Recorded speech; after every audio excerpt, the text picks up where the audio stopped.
Hola, hola, buenas noches, sean ustedes bienvenidos a Fiesta de la Lectura, los saluda Beto Mendiola, ya saben, desde la siempre bella y majestuosa Morelia, Michoacán, México.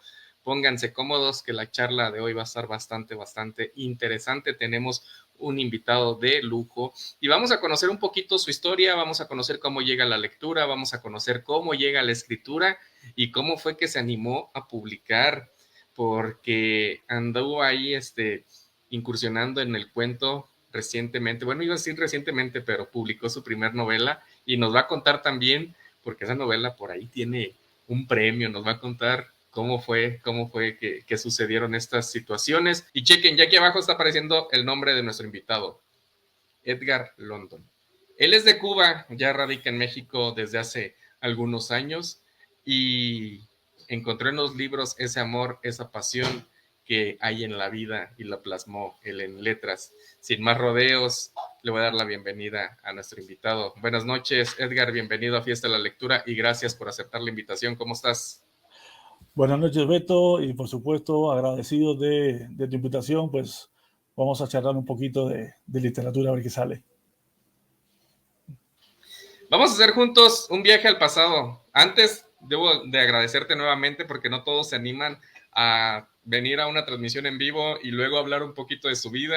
Y pues ahorita aquí estás y pues vamos a hacer un viaje al pasado juntos. Edgar, ¿qué recuerdos tienes de Edgar el niño? ¿Cómo eras? ¿Eras un niño tranquilo? ¿Eras un niño tremendo? Cuéntanos un poquito de tu infancia.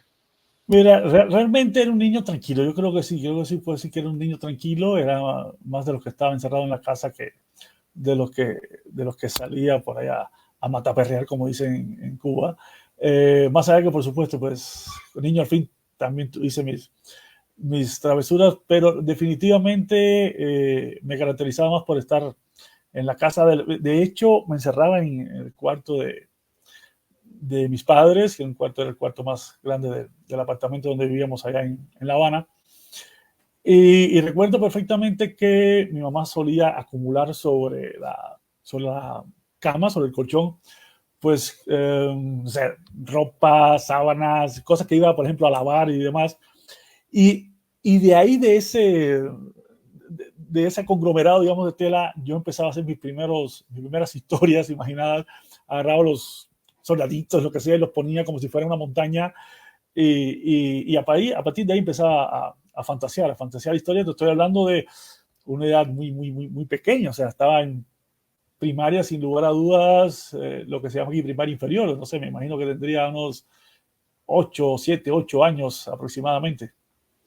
Y ahí digamos que no estaba escribiendo evidentemente, pues apenas estaba leyendo, ahí sí reconozco que sí ya leía en esa época. Afortunadamente comencé a leer muy temprano, gracias también a mi mamá que era maestra y como que me echó la mano ahí, sí, digamos que la enseñanza venía de bien cerca, pero evidentemente me inclinaba más por este tipo de juegos que de cierta manera yo quiero pensar fue desarrollando mi imaginación a medida que iba, digamos que empezando a tener dominio de las palabras.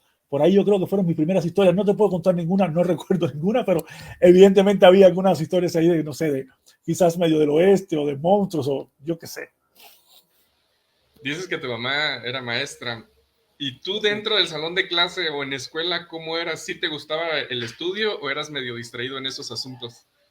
Tuve, tuve la suerte, tuve la suerte de que se me daban bien las materias, Beto, tanto en matemáticas, o sea, en las ciencias como en las humanidades. Te adelanto, cosa que poca gente concibe, te adelanto que mi profesión, o sea, yo me gradué de lo que en México es ingeniería en sistemas. Es decir, todo lo relacionado. Y estuve muchos años, muchísimos años trabajando como programador de sistemas. Entonces, se me dan bien las dos áreas. Por lo general, a quien le gustan las matemáticas, la física, etcétera, pues no les se le dan las letras, vamos, batallan para escribir, tienen falta de ortografía, no saben hacer un ensayo, y ni se diga a la inversa, ¿no? O sea, a quienes se le dan bien las humanidades, cuando lo pones una ecuación matemática, dice, pues, dite un lenguaje de programación, o sea, no. Pero por alguna razón se me daban bien los dos, en los dos sentidos, y la verdad yo no batallé mucho en la escuela. claro, quizás eso me trae algunos problemillas, vamos a decirlo así, de disciplina, en el sentido de que pues siempre he sido muy, digamos, casi hiperkinético. O sea, tengo que estar en movimiento, tengo que estar haciendo algo. Y entonces tenía estos problemitas de que pues la maestra ponía un ejercicio a resolver, yo lo resolvía relativamente rápido. Y ya el tiempo que me quedaba, mientras mis compañeros estaban trabajando, pues ya yo me ponía a hablar, o sea, perturbar al de al lado. Y en ese sentido sí fui un poco más inquieto, vamos a llamarlo así. No creo que indisciplinado, pero sí inquieto. Algunos profesores pues sencillamente resolvían rápido las cosas. En lugar de ponerme un ejercicio me ponían 4 o 5, pero otros sí, incluso llamaban a mis padres, en fin. No era adicto a estar en dirección, pero alguna que otra vez sí pasé por ahí. ¿Recuerdas tú cómo llega la lectura a tu vida, que te haya enganchado más allá de lo escolar? No sé si fue algún libro, si fue alguna historia, si fue algún cuento, así la lectura informal, digo yo. Beto, esto muy poca gente lo sabe. Me llegó por la salud. Tengo digamos que mi salud no ha sido nunca la más robusta, nunca he tenido lo que se llama una buena salud, y soy asmático desde los 2 años. Entonces, ¿qué es lo que sucede? En Cuba, no sé, en México en esa época, estamos hablando de Cuba de los años principios de los 80, si a mí me da las crisis de asma, me daban normalmente la madrugada. Entonces, yo repito, no sé en México, porque no estaba aquí, pero en Cuba a la 1 de la madrugada, 2 de la mañana, un miércoles, por decir un día de la semana, en la tele no había nada. O sea, nada. Entonces, al principio me dio por dibujar. Al principio me dio por dibujar. Afortunadamente fui pésimo dibujando. O sea, sí, terrible. Pero empecé a encontrar en los libros la manera de pasar esa quizás media hora, 1 hora y media, en dependencia de lo grave que fuera la crisis asmática. En la madrugada pues había mucho silencio y empecé a leer justamente porque pues en qué empleaba el tiempo. O sea, no había con qué jugar, no había televisión que ver. Repito, dibujando, que fue con lo que comencé rápidamente, lo dejé. Y ahí sí me empecé a interesar por la lectura porque me di cuenta de que había otros mundos a los cuales yo podía acceder. Eso todos los que lo leemos lo sabemos muy bien. Y podía acceder desde la sala de mi casa, aún con toda mi crisis de asma, porque además esa crisis de asma, al menos cuando me tocaba a mí de niño, pues tenía que estar haciendo inhalaciones con agua hirviendo, y básicamente tenía que esperar un cierto tiempo. Yo calculo aproximadamente 1 hora, no sé, mi mamá tendría mejor memoria que eso, fue la que más lo sufrió. Pero pues piensa, tienes un niño de 6, 7 años que de pronto empezó a leer y eso me empezó a tranquilizar y me ayudó también, me ayudó en el sentido de que aunque suene feo, me llegó a gustar tanto la lectura que reconozco que me acostaba a dormir deseando que me diera asma esa madrugada. Porque además siempre me daba de la madrugada, de día por alguna razón no me daba asma o no recuerdo que me diera. Entonces yo me acostaba y decía, pues a ver si me da una buena crisis para despertarme a leer. Y sí me hice adicto a la lectura desde muy temprana edad. Y ahora, ¿cómo llega la escritura? ¿O cómo te das cuenta que también disfrutas escribir, plasmar ahí ideas, plasmar pensamientos? Cuéntanos un poquito de esto.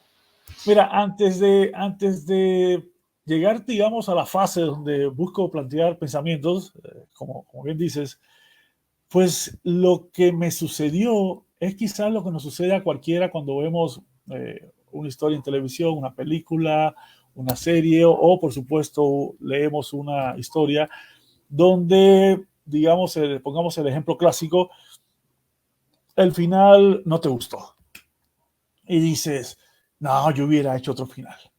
El final tenía que haber sido así o asado. O que vas leyendo una historia, una novela. Evidentemente estoy hablando de novelas de corte juvenil en esa época, sobre todo de aventuras. Me gustaba mucho el género de aventuras. Jack London, Emilio Salgari, Julio Verne, eran las lecturas que más consumía. Y Y hay un momento donde decía, bueno, ¿qué tal si la historia hubiera sido diferente? ¿Qué tal si en lugar de, no sé, irse a la selva, se hubiera ido a las nieves? ¿O qué tal si en lugar de pelearse con el lobo, se peleaba con el oso, por decir algo? Y a partir de ahí empecé a desarrollar mis propias historias que por supuesto eran historias que emulaban historias que ella conocía. Es decir, básicamente era copiar a otros autores y hacer mis propias versiones de lo que debía ser para mí el argumento de cierta novela. Es más, eh, si fuera a tomármelo en serio, yo diría que la primera novela la escribí como a los 10 años, tengo el texto. Claro, advierto para que la gente de la Veracruzana no me vaya a demandar después, ¿cómo que tenías una novela a los 10 años? Es una novela que si la leyera ahora sería un libro, sería un cuento largo, vamos. Y se titulaba Perdido en las Nieves, si no me falla la memoria. Recuerda que estás hablando con un cubano, ¿eh? Apenas, nunca vio nieve en su vida, mientras estuvo en Cuba al menos.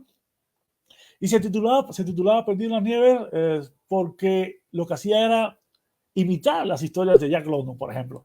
Entonces, digamos, ya más adelante, ya ahí sí comencé a tener mis propias ideas. Empecé a decir, bueno, pues digamos que traes las historias un poco más hacia el círculo que yo conocía, el entorno en el cual me movía. Y, pero bueno, eso fue un proceso también que llevó su tiempo. Comencé a escribir a los 10 años, lo puedo decir porque tengo el texto, o sea, tengo el texto original ahí en una agendita, está ese texto con la fecha, y, y sí, lo terminé en el 85, o sea, estaba hablando de 85, 87, estaba hablando de esa historia larga que me tomó 2 años, y repito, si la publicara ahora sería un cuento de, no sé, 20 o 30 cuartillas. Eh, pero ya después, poco a poco, ya fui, repito, empezando ahora sí a exponer sobre tinta algunos temas que me llamaban la atención y acercándolo más a quién era yo. O sea, yo ya no podía, ya no me interesaba hablar de un X personaje en un mundo de nieve que yo no conocía, pero sí podía hablar del personaje que tenía, no sé, problemas con el amigo, con la novia, con la madre, en un barrio de La Habana. Ahí sí. Aquí Okay. voy a poner en pantalla, iba a decir en portada, en pantalla, Yeah. tu libro.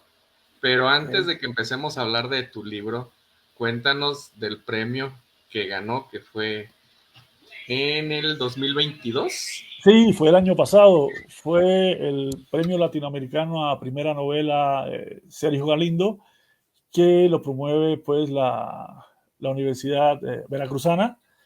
Eh, ese premio, pues definitivamente, lo digo siempre, pues es por amplio margen el premio más importante que me ha tocado obtener. Ya había tenido otros, de hecho, mis primeros libros, que evidentemente si este premio es un premio a primera novela, los libros que había publicado hasta esa fecha eran libros de cuentos. Muchos, bueno, al menos un par de ellos al menos, fueron por premios.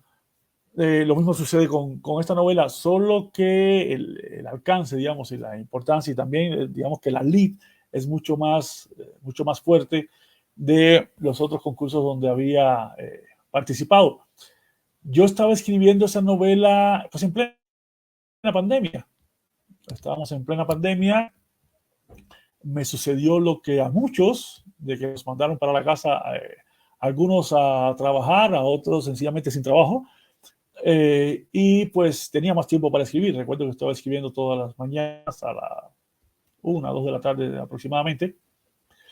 Y comenzó realmente esta novela, comenzó para mí siendo la idea de un cuento. ¿Por qué? Pues era lo que escribía normalmente. Ya después hay un momento donde me percaté de que iba a ser un poco más largo y digo, bueno, a lo mejor es una especie de noveleta.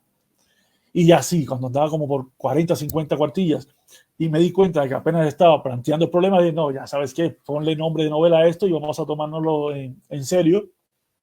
Y ahí me dediqué a desarrollarla ya como novela, pero eso sí, No sé los demás escritores, además no puedo hablar de otras experiencias porque, repito, es mi primera novela, pero no la escribí de manera lineal, no la escribí de manera secuencial. Es decir, yo había desarrollado o desarrollé ciertas escenas que sabía que sí o sí iban a formar parte de la trama. Y después lo que me dediqué fue a unir todas esas escenas de manera tal, como siempre se dice, ya sabes, que no se vean las costuras y que por supuesto que no se note que decae el argumento, que no se vaya a tornar ni aburrido, ni sin sentido, ni que se viera que es un parche porque necesita unir dos partes. O sea, cuando tenía dos tramas, tenía que buscar establecer ese puente argumental, pero que fuera lo suficientemente atractivo como para que el lector no se dé cuenta de dónde están esos parches, por llamarlo de alguna forma. Eh, hasta ahora donde ya sí empiezo a recibir retroalimentación de algunos lectores, hasta ahora parece ser que lo cumplí, porque de hecho, evidentemente, como dicen los chavos, no voy a hacer spoilers, pero me han señalado algunos fragmentos de la trama que se les hacen muy buenos, por llamarlo de alguna forma, o que les llama la atención, o interesantes, o como quieras llamarle, y que yo por dentro digo, pues qué bien, no te lo voy a decir, pero eso es uno de los parches. O sea, entonces, sí, digamos que sí me funcionó, y sí, reconozco que escribir la novela representó un reto, pero a ver, no por la parte dramática, no por el asunto del argumento, realmente lo tuve todo bastante bien implementado, al menos en mi cabeza, sino tuve que tener en cuenta algunos elementos, sobre todo en términos de coordinación, de armonía, de tono, algunos tonos, y que con un cuento no me sucede. Un cuento, por muy largo, por muy extenso que sea, ponle que tenga que 15, 20, 30 cuartillas. Ya 30 cuartillas, un cuento de 30 cuartillas es un cuento bastante extenso, pero no es una novela de 350 cuartillas como Las lluvias de Estocolmo. Entonces, digo, esos detalles sí tuve que hacer un proceso de revisión profundo. Afortunadamente, pues tengo aquí en casa mi lectora cero, es mi esposa, que también me ayuda con esos detalles, porque vuelvo otra vez. No, 30 cuartillas de un cuento, por muy extenso que sea, no se comparan con 350. Y con eso sí tuve que lidiar. Ya lo que es el argumento, lo que es la trama, el tono incluso lo logré mantener, creo que bastante parejo durante toda la historia. Pero sí, esos detalles me saltaron por primera vez en mi carrera como escritor. Gracias por compartirlo aquí con nosotros. Antes de seguir con la charla, pongo los comentarios que han llegado aquí. Gracias, Glenis. Está súper interesante el tema. Saludos desde Managua, Nicaragua. Saludos para ti, Glenis. Arlette Jane, buenas noches. Saludos hasta Puebla. Luna Azul, saludos aquí en el Estado de México. Gracias, Luna. También Arlette dice, gracias por la anécdota. Y Minerva, saludos hasta Arizona. Dice, saludos, interesante niñez. Minerva tiene un programa de radio allá en Arizona. Gracias, Minerva, por estar aquí pendiente. A grandes rasgos, ¿qué encontramos los lectores dentro de este libro? A ver, mira, voy a digamos que sacudirme las responsabilidades y voy a utilizar las palabras que utilizó el jurado. Es básicamente la historia de tres hermanos que voy a advertir que los tres hermanos, digamos que no tienen el mismo peso en la historia. Hay una de las hijas de una de las chicas que es de estos hermanos, que sin lugar a dudas es la protagonista. Y estos tres hermanos tienen que lidiar con todo lo malo que esperas que te ocurra fuera de tu casa, pero no dentro de tu casa. Yo creo que eso es lo que a la gente le choca y un poco le quita el aliento cuando, a partir de, repito, de las primeras experiencias que estoy recogiendo de algunos lectores, porque son jóvenes en edad adolescente, y vamos a decirlo así, son jóvenes adolescentes que están viendo frustrada su vida a partir de la violencia que sufren dentro de su propio hogar. Entonces se hace asfixiante la atmósfera porque cuando se supone que tú dentro de tu casa debes encontrar, digamos que paz, sosiego e incluso la mano que te debe auxiliar cuando tienes problemas más allá de las puertas de tu casa, resulta que aquí es todo lo contrario.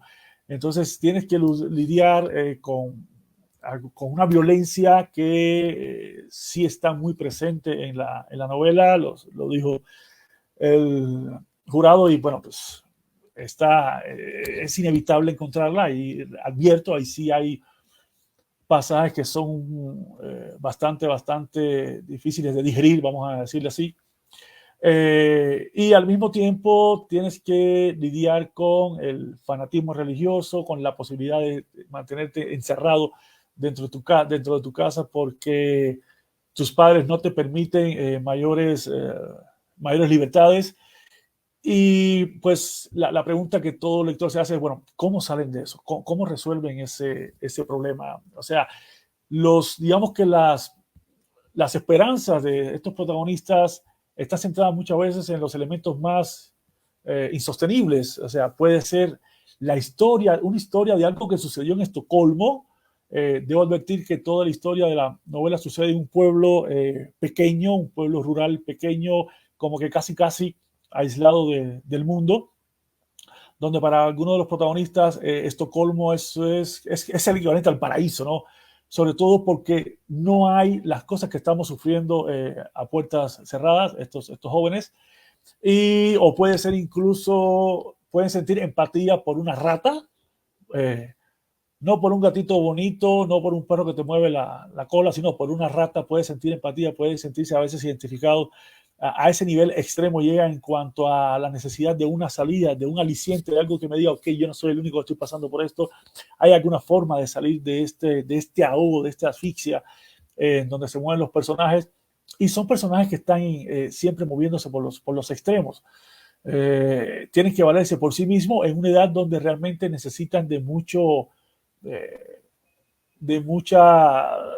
digamos, mucha ayuda, sobre todo de sus padres, y en este caso, pues son justamente sus padres quienes no le están no solo brindando esa ayuda, sino los que están metiéndolos en dificultades constantemente.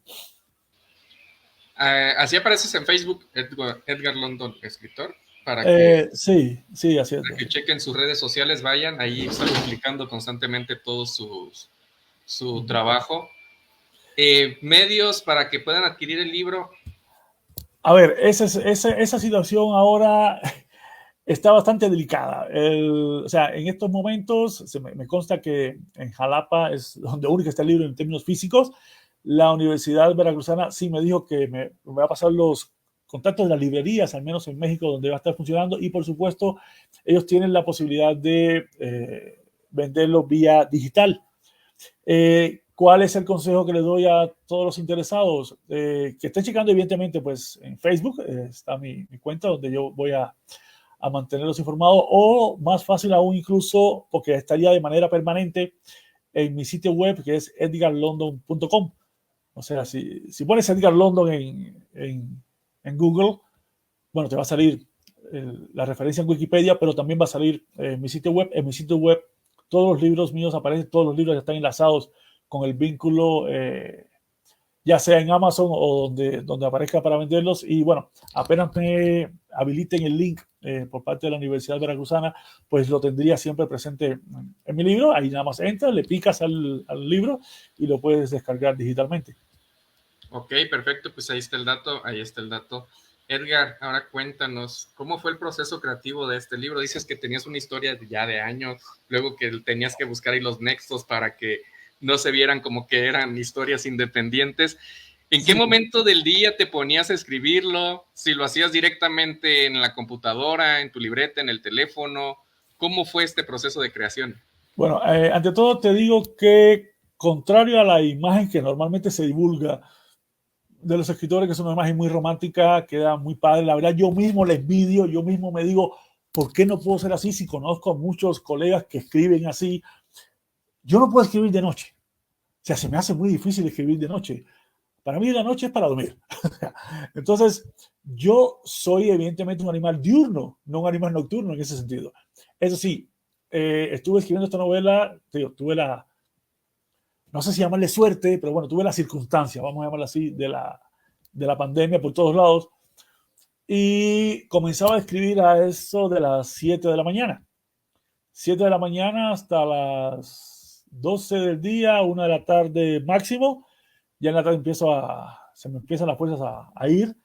Y a veces lo que hacía en la noche era darle algunas releídas, así muy por arribita, para ver algunos ajustes. Hago algo que todo aquel que asista a un taller literario, todo aquel que asista a un grupo de creación literaria, le van a decir que no haga, y que conste que eso es lo correcto, es no hacerlo. O sea, yo lo hago, pero no lo hagan ustedes. Y es que cuando comienzo a escribir, no sé, en el día, posiblemente la primera hora, si no hora y media, me la paso editando lo que escribí el día anterior. Todo el mundo te dice que no hagas eso, que no hagas eso, y es correcto, ¿eh? O sea, te dicen siempre, tú escríbelo sin pensar, no revises nada, tú escríbelo, suéltalo todo, y al final ya, no sé, o quizás haces una pausa a la semana, al mes, no sé cómo lo harán los demás, porque repito, yo no lo hago así, entonces sí, ahí te pones a editar, pero será porque, pues trabajo como editor también, digo, normalmente, me cuesta mucho trabajo avanzar si no me queda claro que lo que escribí el día anterior está, digámoslo así, lo mejor posible. No significa que sea tampoco la última edición, pero sí lo mejor posible. Y sí, reconozco que pierdo mucho tiempo en eso, pero si no lo hago, pues sencillamente no puedo escribir. Ya se me creó un hábito de muchos años y ya sabes, es más fácil crear un hábito que cambiar otro. Entonces, asumo mi culpa, no me queda de otra, sigo con ese estilo y trato de remediar, trato de equilibrar un poco esa, no quizás pérdida, pero esa inversión de tiempo en una tarea que no es propiamente la creativa, sino es la de editar, pues sumándole tiempo extra cuando alguien escribe 3, 4 horas, pues yo escribo 5 o 6 horas. Creo que escribo bastante lento, una jornada exitosa para mí es una jornada donde escribo 2, 3 cuartillas. Si Stephen King me escucha, pues me deshereda. O sea, me dice, ¿sabes qué? No merece ser escritor. Pero sí, trato de, repito, equilibrarlo, pues siendo más constante. O sea, trato de escribir en la medida de lo posible todos los días. Hay momentos como estos, por ejemplo, que sí me mueven el tapete. Soy un escritor de rutina. Otra vez voy en contra o sea, no pertenezco ni al escritor nocturno que siempre ponen, ni tampoco al escritor bohemio que anda trasnochando y anda en bares y anda, no, yo necesito de una rutina muy bien estructurada, donde si yo logro respetar esa rutina a partir de, evidentemente, de un hábito ya basado en disciplina, pues puedo ser muy creativo, o sea, puedo ser muy prolífico. Basta con que algo tan sencillo como que en la mañana voy a salir y se me ponchó el carro y ya me rompiste el día. Eso para mí es como que la gran tragedia. O sea, sí, con cualquier cosita se me mueve el tapete, digamos, y tengo que volver otra vez a respirar, decir, ok, eso pasa, resuélvelo, vuelve otra vez a conectarte. Sí necesito mucho de esa estabilidad. Una vez le comentaba yo a alguien en otra entrevista que yo para hacer la guerra necesito la paz. O sea, yo necesito estar en paz, todo muy bien en mi vida, en mis rutinas, en mi día tras día, para poderme dedicar a escribir sobre cosas violentas y sobre cosas desagradables, como a veces pueden ser los episodios algunos de los episodios que se encuentran, por ejemplo, en las lluvias de Estocolmo, que advierto por una sugerencia que me hizo Johnny Barra, que se lo agradezco, ojalá nos esté viendo allá es el premio Sergio Galindo de este año, que me dijo, London, sería aconsejable que cuando hables de la lluvia de Estocolmo, adviertas a los lectores que tuviste una infancia muy feliz. Advierto, mi infancia, mi juventud fue muy feliz, ¿ok? Todo lo que van a leer ahí en la lluvia de Estocolmo es ficción. No voy a negar que hay algunos apuntes, por llamarle de alguna forma, que fueron extraídos de experiencias como periodista, o sea, por referencias de terceras historias, digamos, que sí me llegaron evidentemente por cosas que sucedieron en México o en Holanda o en donde sea, sobre este asunto de las familias disfuncionales, pues que están en todos lados y que sirven un poco para manejar el concepto de que no todo lo que aparece en Facebook es lo que es. Ya sabes que siempre lo digo, Facebook es el paraíso virtual, ahí todo el mundo es feliz, todo el mundo se sonríe, todo el mundo, a todo el mundo le va bien, pero la novela aborda esta otra parte, cuando se cierran las puertas, cuando se apagan las cámaras, ¿con quién nos quedamos? Me gusta lo que dices y me identifico con esa parte de si algo no está como lo planeé en el día, ya me dan la torre y ya no sé qué hacer o descontrola todas las actividades del resto del día. Vamos ya Sí, para ir finalizando, para ir cerrando la charla. sí. ¿Qué proyectos vienen para ti en este mundo de las letras o con este libro? Bueno, mira, tengo dos proyectos ahora en desarrollo. Tengo dos proyectos en desarrollo. Evidentemente voy a tener que ponerle pausa a uno para dedicarme a tiempo completo a otro. Digamos que en términos de lectura puedo leer varios libros al mismo tiempo, no es nada del otro mundo, pero mucha gente lo hace. Generalmente en mi caso es un libro físico y un libro virtual, o sea, en el cel o en la tablet. O sea, cuando estoy en casa, como ahora, pues agarro un libro físico y cuando ando en la calle, pues aprovecho el libro virtual. Pero escribir, no. Escribir, me gusta concentrarme en un solo texto. ¿Y cuál es el detalle? Estaba escribiendo, estaba desarrollando un texto y de pronto una editorial, no voy a decir que me propuso, sí, pero sí me sugirió la posibilidad de colaborar con ellos a partir de otro texto con características diferentes a lo que estaba haciendo, pero que sí tenía, digamos que planeado. Entonces, lo que sí te puedo decir, lo que sí te puedo decir es que sea uno u otro proyecto el que desarrolle, es algo que no tiene absolutamente nada que ver con las lluvias de Estocolmo. O sea, hay uno que puede ser un corte más policíaco, por llamarlo de alguna forma, y hay otro que de cierta manera puede ser un corte más de terror, ¿ok?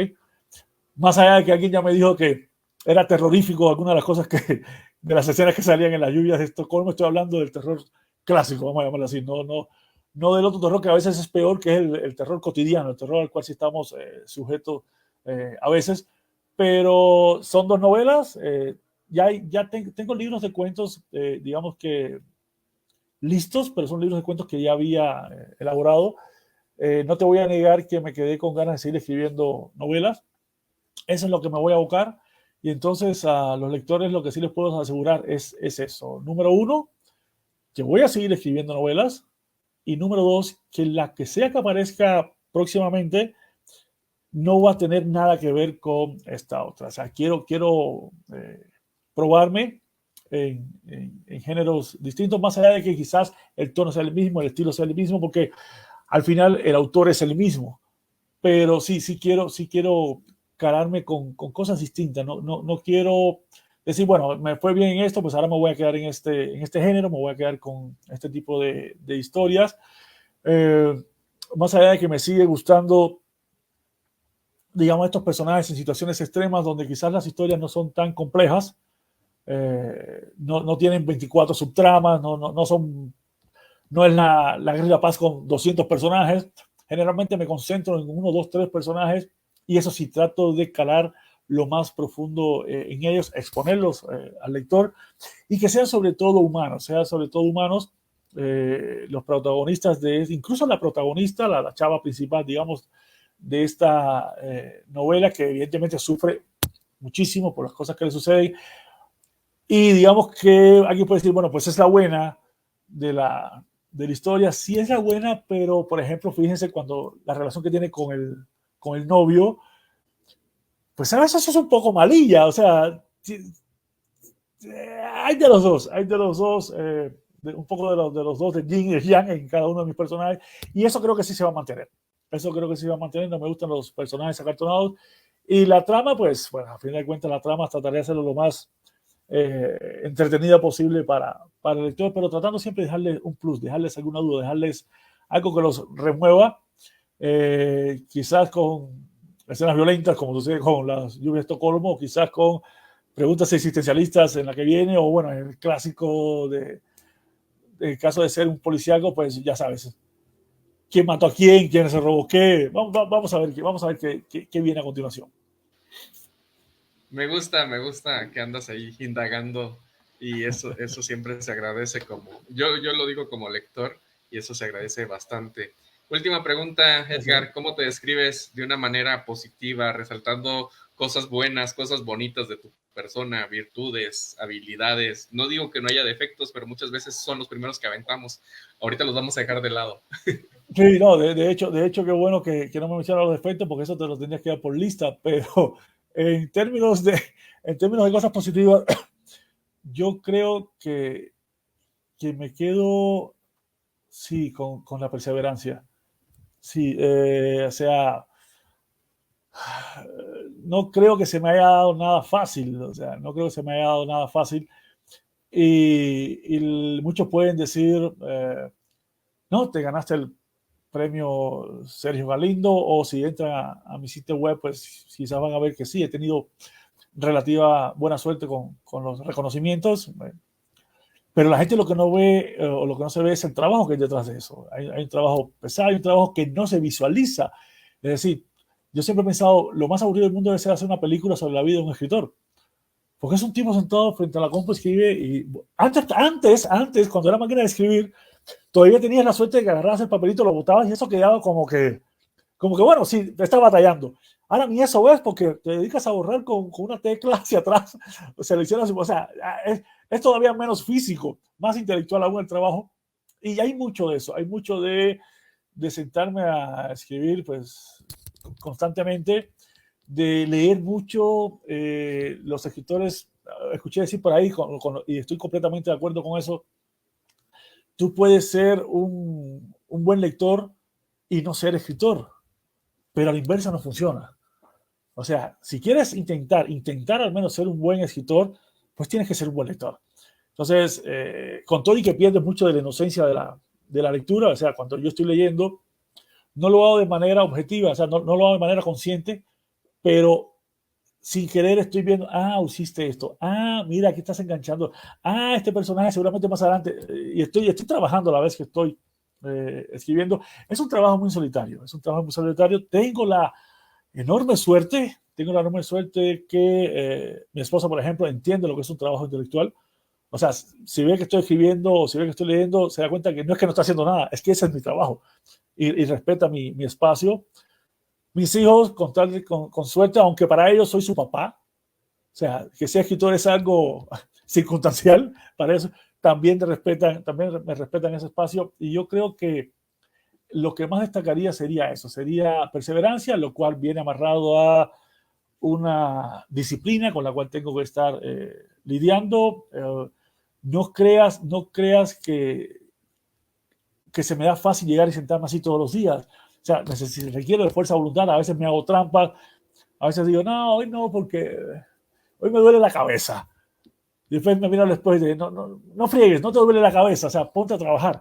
Entonces, sí tengo que lidiar mucho con eso. Es lo que hacemos todos los escritores, que sí, hay algo que es cierto, no es un secreto para nadie y cualquier escritor, bueno, escritor que trabaja a diario lo puede sustentar. Mientras más trabajas, mientras más a diario trabajas, pues más fácil se te hace escribir. Lo que pasa es que también cada vez más difícil se hace trabajar a diario. Es un poco las dos cosas, ¿no? O sea, ya cuando empiezas, estás apenas comenzando a escribir, bueno, eso se te hace fácil porque estás embullado, sobre todo cuando empiezas un proyecto nuevo como ahora en esta época que me encuentro, pero escribir se te hace más difícil, todavía no agarras el tono, todavía no te imbuyes de lleno en la novela, estás comenzando como que a dar tus pasos un tanto, así con todo y el mapa o la brújula que puedes usar, como se dice por ahí. Pero a medida que te vas avanzando, pues sabes que padre, y ahora sí sé lo que voy a hacer, sé lo que voy a escribir. Pero ya cuando llevas 30 días, 40 días sentándote todos los días, ya te duele la espalda, te duele el codo, y sobre todo te duele las ganas de llegar y decir, ok, me voy a sentar. Yo creo que hay un proceso ahí en el medio, ese nudo de desarrollo argumental que creo que es el más pesado. Cuando empieza estás muy embullado porque es proyecto nuevo. Y cuando sabes que te estás acercando al final también, porque ya sabes, ya hueles que por ahí va el final, sea porque falten 20 páginas o porque falten 100, pero sabes que vas hacia el final. Esa parte intermedia es la donde algunos proyectos no terminan por emerger, o sea, terminan cortándose, quedándose a la mitad. Me consta que no, que alguna que otra novela por ahí se quedó cercenada, o sea, no se terminó. Pero bueno, quiero pensar que la lluvia de Estocolmo me va a servir de espaldarazo para impulsarme y como te comentaba al inicio en off, que la literatura, pues, o la escritura más bien, vaya pasando de un pasatiempo, valga la redundancia, de un trabajo extra a que cada vez se convierta más en mi tarea principal. Te agradezco mucho todo lo que nos compartes. Muchas cosas aquí nos van a servir. Sé que vas a inspirar y a motivar a más de uno y de eso Ojalá. se tratan estos espacios. Déjale los últimos comentarios antes de cerrar. Ere González Rueda, buenas noches, saludos de Las Vegas, Nevada, gracias por compartir. Edgar, gracias a ti, Erendida, por estar aquí pendiente. Gracias, gracias. Luna Azul dice que padre que generes diferentes cosas y no te quedes con lo que te funcionó siempre. Felicidades. Amor es red. Saludos de Chiapas. Es muy provechoso escucharlos. Gracias. Amor es red. Tengo la duda. Escríbenos, porfa, si tienes ahí alguna página, algún proyecto de literatura y poder hacer alguna colaboración. O si eres escritor o escritora, aquí vas a tener un espacio. Gracias, gracias. Edgar, ¿algo más que desees agregar antes de cerrar la transmisión? No, primero que todo, por supuesto, otra vez agradecerte por la invitación. Créeme que espacios como estos son muy, muy importantes. Todo el mundo se queja de que pues, la literatura, que si desaparece, que si no aparece, que si estamos siendo avasallados por los medios visuales, que si competimos con películas, ahora con series, con novelas televisivas, etcétera. Pero yo creo que la literatura existe sobre todo por el apoyo que otros medios nos dan. Tú eres un excelente ejemplo. Espacios como estos son necesarios para promovernos, son necesarios para decir, mira, existimos, porque a fin de cuentas, la mejor novela del mundo, si se queda en una gaveta, nadie se va a enterar de ella. Entonces, no solo se trata de escribirla, no solo se trata de publicarla, sino de agradecer espacios como esto, personas como tú, que nos ayuden a decir, hey, aquí estamos, chequenos, síganos, y pues adelante, ánimos a aquellos que están escribiendo. No digo que sea fácil, pero es divertido, eso nos gusta. Es divertido. Amigos, durante la transmisión estuvieron apareciendo sus redes sociales, su página web, para que vayan y chequen su trabajo. También estuvo su libro, chequenlo, denle una oportunidad a las letras de Edgar London. Nos vemos en la próxima, cuídense mucho, pórtense mal. Chao, chao. Gracias, Beto.